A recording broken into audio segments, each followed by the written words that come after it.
नमस्कार, मैं गार्गी श्रीवास्तव।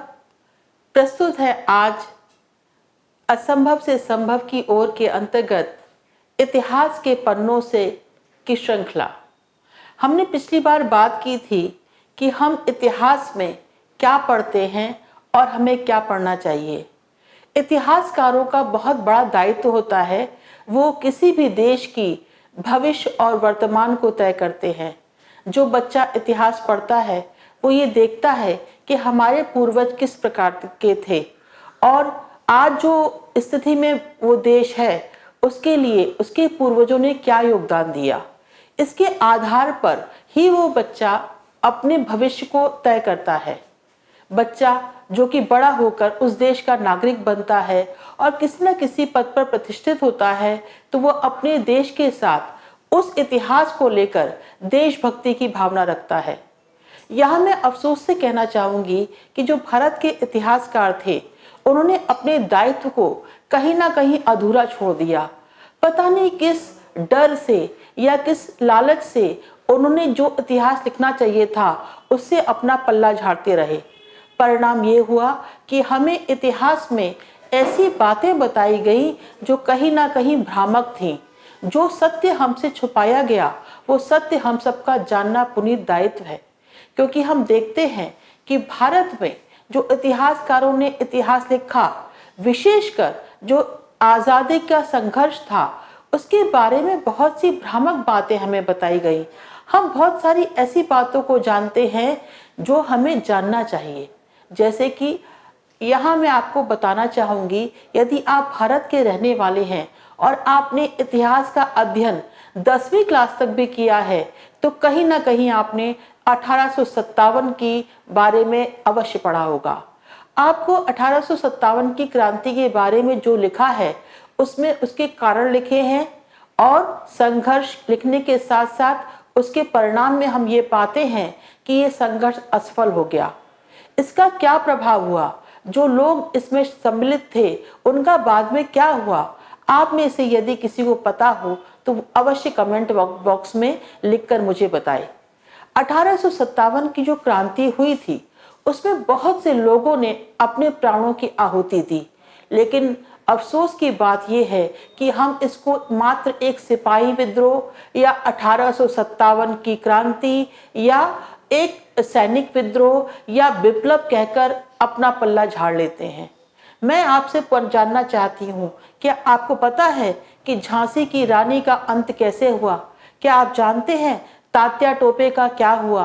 क्या आप जानते हैं नाना साहब का क्या हुआ? आपको एक चरित्र के बारे में यदा कदा पढ़ने को मिलता है, वो है बहादुर शाह जफर। जब क्रांति हुई उस समय बहादुर शाह जफर की उम्र 82 वर्ष थी। 82 वर्ष आप समझ सकते हैं कि वृद्धावस्था का वो काल होता है जब व्यक्ति अपनी उम्र के साथ अपने जीवन की अंतिम घड़ियां गिन रहा होता है। लेकिन ऐसे में बहादुर शाह जफर ने इस देश के लिए और अपने वतन के लिए अपनी जान तक न्यौछावर करने के लिए सोच ली। जब उनको पकड़ा गया तो उस समय वो हुमायूं के मकबरे में अपने 2 बेटे और पोते के साथ थे। उन्होंने जब उनको पकड़ा गया और उनको पकड़ के म्यांमार भेज दिया गया तो वो अंतिम समय तक ये दुख लेकर जीवित थे कि मुझे क्यों यहाँ पर भेजा गया, मैं अपने देश वापस जाना चाहता हूँ।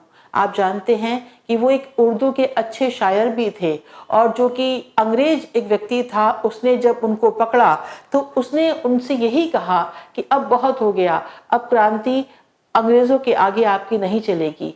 तो उन्होंने इसका उत्तर में भी यही कहा कि भारत मेरा देश है और मैं अपने वतन के लिए लंदन तक की जड़ें हिला दूंगा। ऐसे ही आपको मैंने एक बार फेसबुक पे पढ़ा कि व्यक्ति ने लिखा कि एक रियाज नाम का व्यक्ति था जिसने झांसी की रानी को उसका अंतिम संस्कार किया। तब मैंने सोचा कि कितनी अफसोस की बात है कि लोग ये भी नहीं जानते कि आज़ादी के उन दीवानों ने जो अपने छोटे हितों से बढ़कर अपने देश को अंग्रेजों से मुक्त कराने के लिए संघर्षरत थे, उनके बारे में कितनी अफवाहें फैली हुई हैं। क्योंकि किसी भी इतिहासकार ने या किसी भी किताब में उनके अंत के बारे में लिखा ही नहीं। आपको जानकर ये आश्चर्य होगा कि जब झांसी की रानी की युद्ध में हत्या हुई, उस समय उनकी उम्र केवल और केवल 30 वर्ष थी। ऐसे में वो महिला जिसकी अभी हमने 17 नवंबर को 193वीं जयंती मनाई है, ये भारत का सौभाग्य है कि उस वीरांगना ने इस देश को उस गुलामी से आजाद करने के लिए अपना सर्वस्व न्यौछावर कर दिया। उन्होंने जब युद्ध के मैदान में उतरी तो वो अंतिम युद्ध ग्वालियर में फूलबाग में लड़ा गया। 1858 में लड़े इस युद्ध में रानी झांसी की रानी ने अपने अंतिम दम तक संघर्ष किया, और जब उनको लगा कि अब उनका अंत निकट है तो उन्हें बाबा गंगाराम की कुटिया में ले जाया गया। उन्होंने अपनी अंतिम इच्छा में यही कहा कि कुछ भी हो जाए, मेरा शव इन फिरंगियों के हाथ नहीं लगना चाहिए। और बाबा राघव दास, जो कि एक वैरागी संत थे, उन निर्मोही अखाड़े के थे, उन्होंने 2 दिन और 1 रात तक संघर्ष किया और लगभग 745 संतों ने अपने जान की कुर्बानी दी रानी के शव की रक्षा के लिए।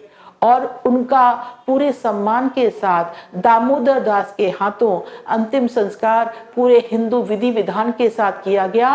और गंगाराम जी को ये पता चल गया था कि अंग्रेज जान गए हैं कि अब उनके साथ कुछ भी हो सकता है, तो वो तुरंत वहां से हरिद्वार चले गए। ऐसे ये इतिहास हमसे क्यों छुपा के रखा जाता है? क्यों हम अपने बच्चों को नहीं बताना चाहते कि भारत में 1857 की जो क्रांति थी वो जो आजादी की लड़ाई का पहला स्तंभ थी। कितने ही लोगों ने अनगिनत कुर्बानी दी। इसी में एक कड़ी है, 54 लोगों को एक साथ फांसी के फंदे पर इलाहाबाद के चौक नामक स्थान पर नीम के पेड़ पर फांसी दी गई थी। 54 लोगों को एक साथ, जिसमें 12 साल के बच्चे भी थे।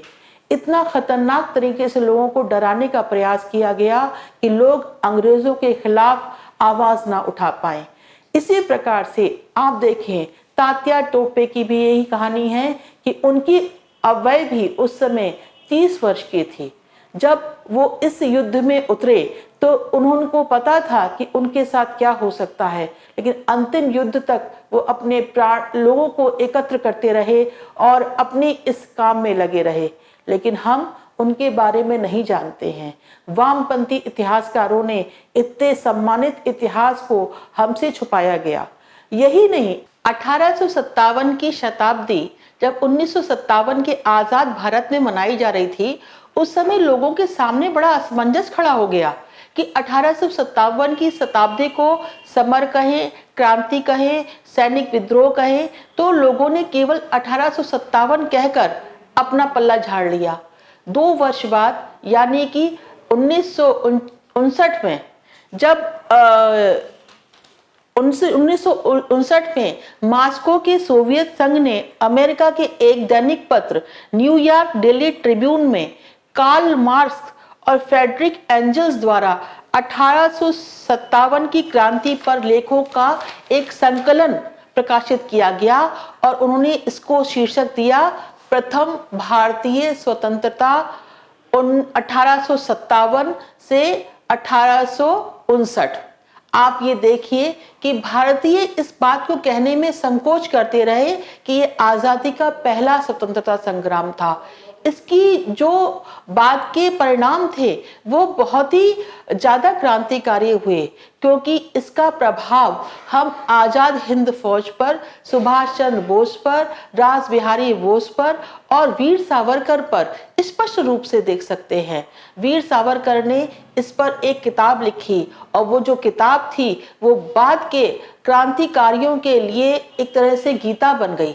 सब लोगों ने जब ये क्रांतिकारी पकड़े गए तो सभी के पास से वीर सावरकर की वो किताब, जो कि छुप करके भगत सिंह ने संकलित करवाई और छपवाई, वो लोगों के पास पाई गई। इस तरह से आप देख सकते हैं कि 1857 की जो क्रांति थी वो भारतीय आजादी का बिगुल था। जो लोगों ने संगठित रूप से बजाने का प्रयास किया। उस समय कोई हिंदू मुसलमान नहीं था, सबका एक ही उद्देश्य था कि भारत को अंग्रेजों की इस गुलामी के चंगुल से, उनके अत्याचारों से, उसके शोषण से कैसे मुक्त किया जाए। लेकिन दुख इस बात का है कि लोग संगठित होने के बजाय कुछ लोग अंग्रेजों के साथ हो गए और उन्होंने साथ में मिलकर इस संग्राम को विफल करने का पूरा प्रयास किया। ये संग्राम जो था, इसको हम क्रांति कहें या आजादी की पहली लड़ाई कहें, इसमें सभी लोगों ने मिलजुल कर बहुत ही संगठित रूप में लड़ने का प्रयास किया। अगर ये सफल हो जाता तो अंग्रेज भारत से कभी के चले गए होते। लेकिन अफसोस इस बात का है कि आज़ादी के इतने सालों बाद भी हम 1857 की क्रांति को गर्व के साथ अपने बच्चों तक नहीं पहुंचा पाते। मैं पुनः उपस्थित होंगी इसी संदर्भ में आपको और नई नई बात बताने के लिए। तब तक के लिए नमस्कार।